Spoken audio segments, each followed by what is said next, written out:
Right, next question from William says, "Hey James and Dutch, did you both happen to see the Karrion Kross promo he cut after WrestleMania? It personally is one of the best promos I've ever seen. I'm not sure who he's talking about, but at the end I believe it's Triple H." So we can't play all of this, but you were very keen to talk about this, Karrion Kross. When I first saw Karrion Kross, it was more of the same. It was more that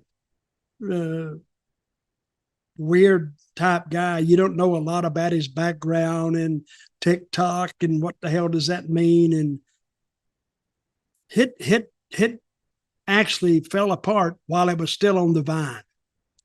Didn't have time to ripen because there was no fruit there that they could harvest, really.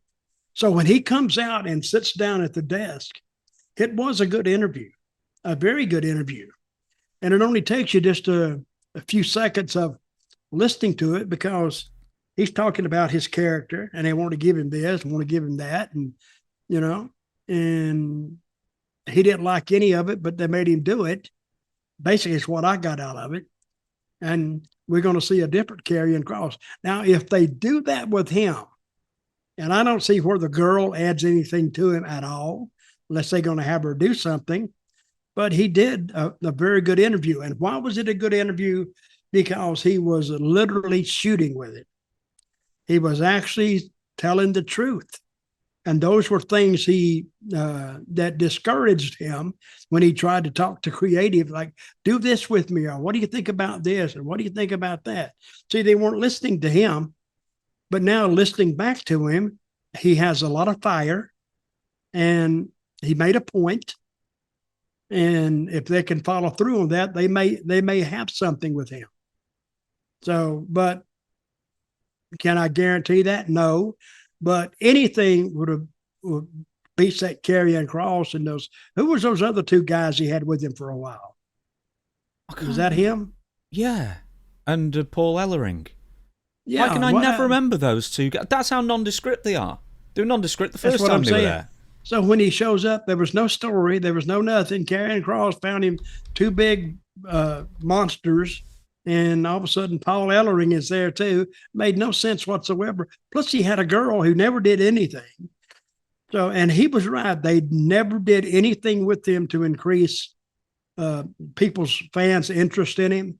And you get what you sow, and which was nothing because the plants were didn't the plants the seeds they put in the ground weren't fertile. You like that word, fertile? They're not going to grow. There's nothing to grow. With Karrion Kross, right, he's obviously far more charismatic than WWE are letting him be on TV, but I think they've given him 3 characters now, which have been dead on arrival, as you say. Yeah, they hadn't given him this one.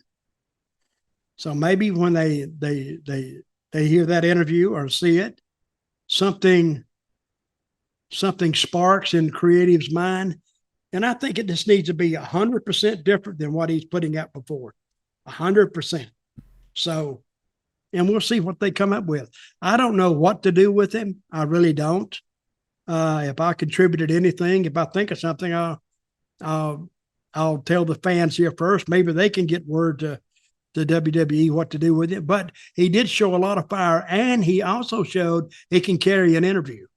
I'm trying to think, because, I mean, the first run he had was doomed to fail on the main roster anyway, because he was just a complete afterthought. Then they made him lose on his first match. Yep. And he was the NXT champion, and they didn't advertise him in advance. And then they fired him really quickly afterwards. They brought him back with that Final Testament thing. And yeah, you said it with the clock and the TikTok, and it just it looked so hokey. It was so like B-movie themed. Generic. Yeah, Bray Wyatt, but just like on a strict budget. Never worked out. And Bray Wyatt was another, except he had more substance to him. But you never really, to me, I'm saying me, I never knew what he was. He didn't scare me.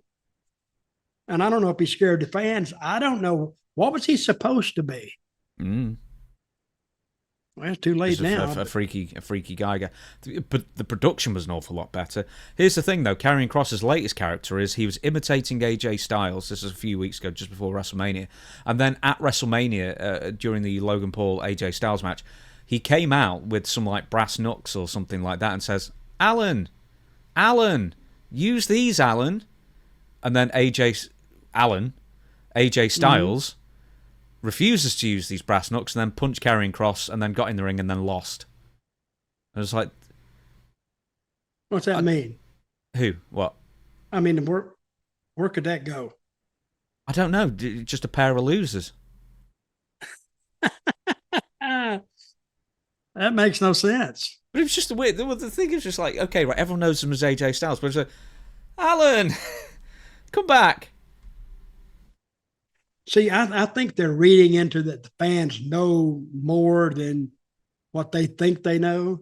Oh, no. The Alan, you would have to know that was his name if you've read anything about, and a lot of fans read that stuff. But why call him Alan? I mean, I don't get it. I don't get the end thought of it, to tell you the truth.